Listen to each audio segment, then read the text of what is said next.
A lot of people think that long-term health care means nursing homes, and while that may be the case for many, it also includes home health care and assisted living. Long-term care is the kind of help that you need when you are unable to perform basic activities of daily living, like bathing, dressing, eating, those sorts of things. That is not really treatment, but more maintenance and chronic care. 40% of long-term care services are actually provided to people who are under 65 years of age. Because people think of it as something that happens just to the elderly, and that's really not true.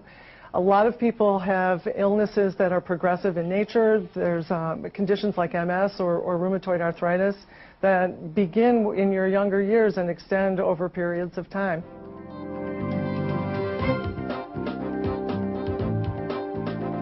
For couples particularly, long-term care insurance is something that really needs to be considered. The biggest danger by far is one of the spouses going into a long-term care situation, home health care, nursing home, and end up impoverishing the other spouse.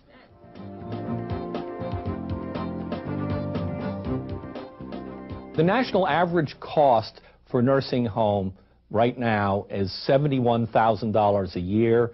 It varies considerably depending upon the region of the country. Assisted living typically costs several $1,000s a month, as does home health care. So this is a considerable expense for someone who's typically living on a fixed income and may have limited resources. If you think about how long you could afford to pay out of pocket $71,000 a year, how long would your savings last if you had to do that? And when people say that they can afford it, that they can pay those kinds of expenses, I always say, why would you want to if you could purchase a long-term care policy and then have those assets to pass on to your heirs if that's what you choose to do, or to have a terrific retirement of your own?